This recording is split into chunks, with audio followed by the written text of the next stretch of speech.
Hello everyone. Happy Thursday. So this video is very bittersweet, as you may or may not know. Titans is done. The finale aired today.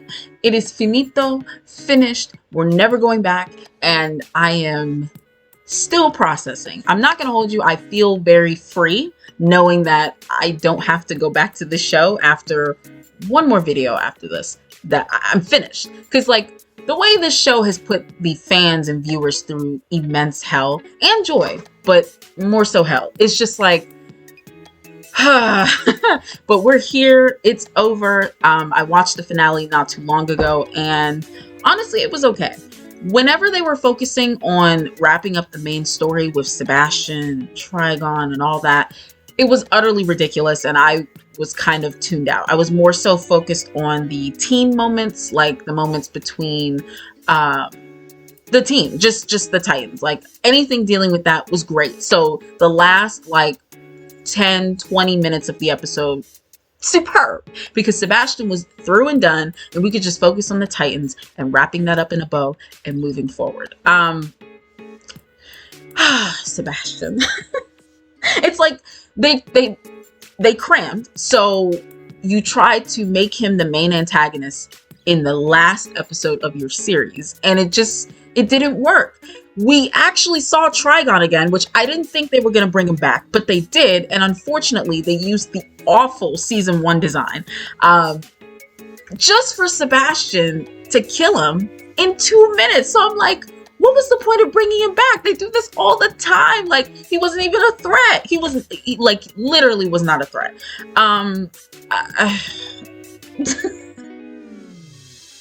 So then we find out that Sebastian's real goal is to use Project Icarus, which was something in Star Labs, basically a wormhole.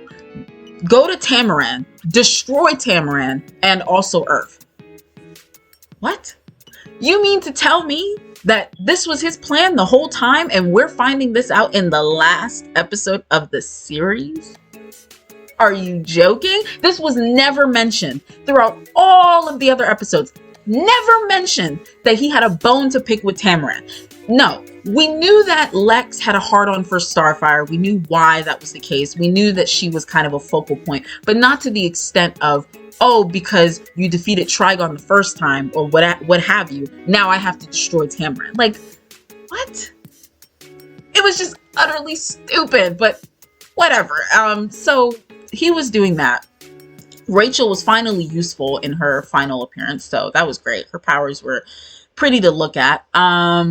Let's see. Gar, he was great. Every time he broke down, first when Connor died, and then when he thought Corey died, it was that hit. That hit my gut, because he was really breaking down. So Gar was great. Tim, I just don't care. They tried to give him a lot of moments throughout the final battle sequence, and I was just like, I don't care. Let's see. Dick was great. I thought Dick was really, really great. He was fighting for Corey, man. What you do for love. My man's was the way he punched Sebastian just off rip, and then just kept going ham until he couldn't anymore.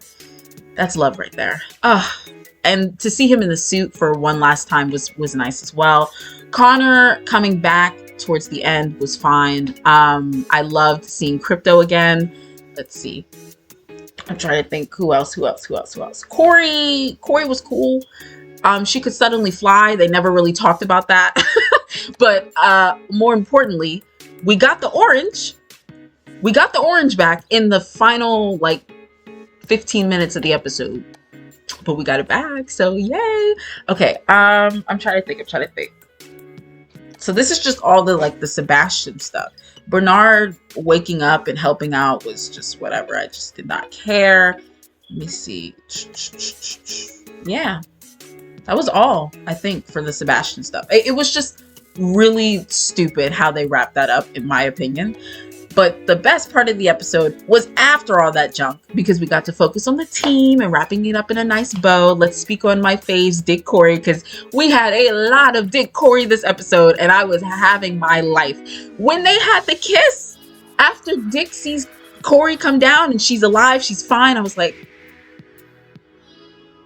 we got 2 kisses. Now, in my opinion, I think he should have sucked the life out of her face because he literally thought she was dead like 2 minutes ago. So that's just me. But anyways, the kiss was great. Them just being comfortable in each other's space and just being a couple now was so beautiful to watch, especially towards the end when they went to that dinner. I don't know what the hell Corey's outfit was at that dinner, but it was blinding me in the worst ways. Let me see.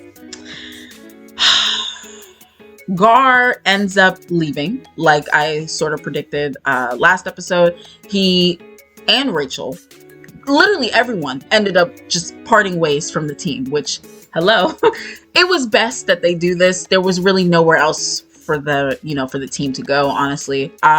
Gar decides to stay and do stuff with the Red. Rachel decides to go to community college at Bloodhaven University, which I know she's wanted peace. She's wanted to be kind of normal. I don't know if we spent the necessary time to really explore that with her. But regardless, she's going to community college. Then Connor is training with Superman. They show the red boots. They said, all we got is the red boots. That's all we have enough for, which was hilarious. But he's learning to fly, which was cool. Tim was like, oh, I'm gonna go between Metropolis and Gotham because now I have a life in Metropolis. It's like, no, you have a man in Metropolis. That is like so not the same thing. You could literally just reside in Gotham and then just drive up on weekends or something, like. And then it's like, okay, so if he's gonna go between Metropolis and Gotham, who's training him? Because Bernard, they showed the sparring sequence. Bernard is not qualified to train him. It's okay. It's fine. What else happened? It was just a really sweet wrap up, honestly. And I know they said beforehand, like they structured it to where the season would wrap in a way that doesn't leave anything open-ended, and they really delivered on that, and I appreciate that so much. The blue filter. It made its appearance again, so that's great. Like literally some of the shots of Corey, you could barely make her out. And then the fight scenes, they were so dark. You could not see what was going on. If it wasn't for Nightwing and his, oh God, what are those called? I'll probably put it here. But his little thingies, if it wasn't for that, you really wouldn't be able to see what was going on. It was just, I hate that they ended the show on the damn blue filter. Okay, other than that, I know I'm kind of all over the place, but I'm just trying to pinpoint things that I cared about and also plot points, and it's just like, Yeah, I think that's it for the episode. The fact that they ended on Dick and Corey, of course, like, you gotta end on the best of the best. But that whole sequence of them on the bridge and Dick was like, yeah, I'm trying to make this baby now. Corey said, whoa, let's get some alcohol in our system first, and then we'll do that. I was like, oh, this is so cute. It was great. It was great. Then we had this weird shot of like Connor flying, and then it was over. It was such a jarring like cut. I don't know why they did that, because it was alluding to, honestly, like spin-off tease. And I'm like, please God, no. So I don't know what that was about. But anyways, the episode was over. That was it. Wow. Okay, I've got one more video because I made a predictions video for season 4, and I want to see how far off I was or how right I was with what I said. So that'll be coming out sometime this weekend. Other than that, I don't have anything else to say. Goodbye, Titans. It's been real. It's been stressful, but it's been fun. So thank you guys for listening and watching, and I will catch you guys this weekend.